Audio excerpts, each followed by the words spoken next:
Welcome to The Daily on Monday, January 31st. My name is Tim Allman. We're continuing through our journey through John's Gospel, our cross walk. Today we're going to look at John chapter 6, verses 12 through 15. This is right at the end of Jesus multiplying 5 loaves of bread and 2 fish to feed 5,000 people, not including women and children. It's an incredible story.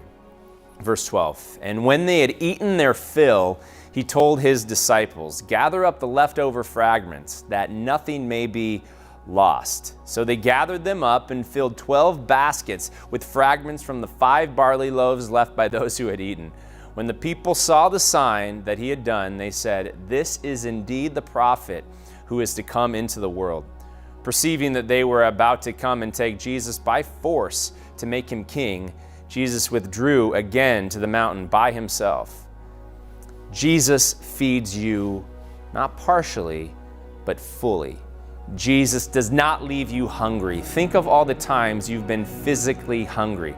Sometimes I intermittent fast. Actually, right now, I'm going on about 15 hours without food in my mouth. Intermittent fast.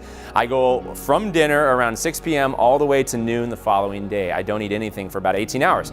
I start to get, I'm not hangry yet, but sometimes late morning, I get a little hangry. That first bite of protein is so good. I'm a slow eater, but the first few bites are quite fast. I am so hungry. Yet I choose to go hungry to help my metabolism. This is a first world problem. The crowd with Jesus 2,000 years ago was poor, and they were way far away from a town, and Jesus wanted his disciples to give them something to eat. Again, the disciples, those guys are thinking too earthy, too small. We could never have enough money to feed all these hungry people. Jesus shakes his head, and he finds what was available in the crowd. He blesses it, looks up to heaven, prays, and the food is shared, and everyone gets their full. Eats until they're perfectly satisfied. It's absolutely amazing.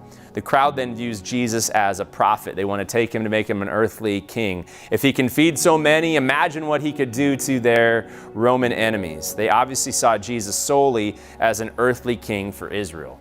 They were thinking far too small. Jesus was Big K, King of Kings, and Big L, Lord of Lords, and the Big P, prophet of all prophets. Too many people are physically full, but spiritually starving. I'm going to say that again. Too many people, and maybe this is you today, are physically full, but we're spiritually starving. Don't look to the signs of Jesus, feeding and healing, and miss the sign giver.